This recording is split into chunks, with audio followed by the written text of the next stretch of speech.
بسم اللہ الرحمن الرحیم. شروع اللہ کے نام سے جو بڑا مہربان نہایت رحم کرنے والا ہے. عزیز طلباء و طالبات، اس اردو آن لائن تدریس میں آپ تمام کا استقبال ہے. امید ہے آپ لوگ خیر و عافیت سے ہوں گے. 4 خطرناک قتل. منفی سوچنے سے خوشیوں کا قتل ہوتا ہے، خوف کی وجہ سے حوصلوں کا قتل ہوتا ہے، جھوٹ بولنے سے اعتماد کا قتل ہوتا ہے، اور شک کرنے سے رشتوں کا قتل ہوتا ہے. تو ان خطرناک قتلوں سے ہمیں پرہیز کرنا چاہیے، بچنا چاہیے. پیارے طلباء طالبات، آپ کی درسی کتاب کا سبق نمبر 19، جس کا عنوان ہے بزم شعراء اور مرحوم آزاد، اس کا 2 حصے مکمل ہو چکے ہیں. آج انشاءاللہ حصہ سوم کا مطالعہ کرنے جا رہے ہیں، اور اس کے مصنف ہے راشد الخیری. تو آئیے بنا کسی تاخیر کے سبق کا مطالعہ شروع کرتے ہیں. عزیز طلباء طالبات، ہم نے گزشتہ ویڈیو میں پڑھا تھا کہ وہ بڑے بڑے شعراء اور ناول نگاروں کا جانے کے بعد اردو کا بہت برا حال ہو گیا اور اس کو کوئی قدر نہیں کر سکا. پھر آخر میں ہم نے پڑھا تھا کہ ایک مجلس کی بات ہو رہی تھی. ایک مجلس وہاں بیٹھی تھی اس وقت کی، جہاں پر غالب، ذوق، مومن اور بڑے بڑے شعراء، بڑے بڑے ناول نگار تھے. اور وہاں پر شمس العلماء محمد حسین آزاد بھی تشریف لائے اور ان کو خلعت پہنایا گیا. خلعت کہتے ہیں جو بطور عزت افزائی بادشاہ کی طرف سے ایک یہ پوشاک ملتی ہے، جس کو تحفہ کہتے ہیں، اور ان کو پہنایا گیا، ان کی عزت افزائی کی گئی اور سبوں نے ان کی تعظیم وہاں پر کی. اب اس کے آگے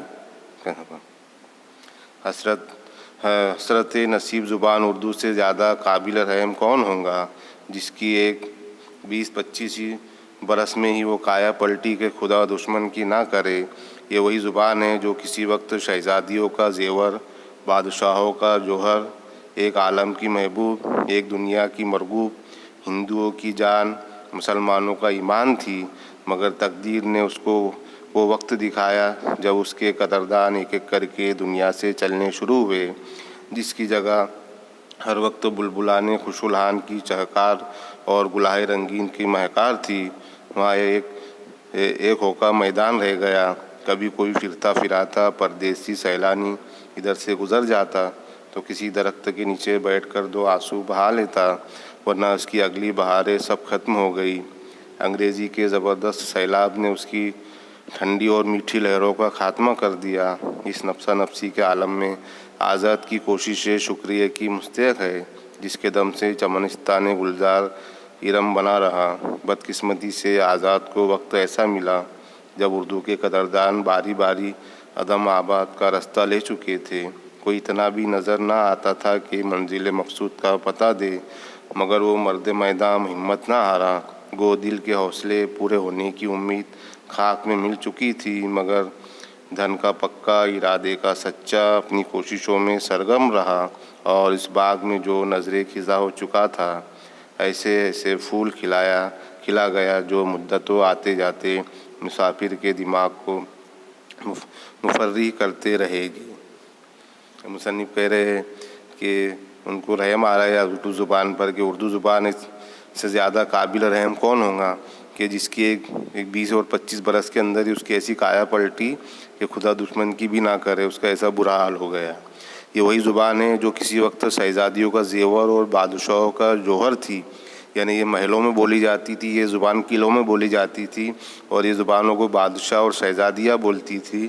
ایک پورے عالم کی محبوب تھی، پورے عالم کو پسند تھی، اور ایک دنیا کی مرغوب کہتے ہیں پسندیدہ چیز. ایک دنیا کی یہ بہت ہی پوری دنیا میں بولے جانے والی یہ زبان تھی.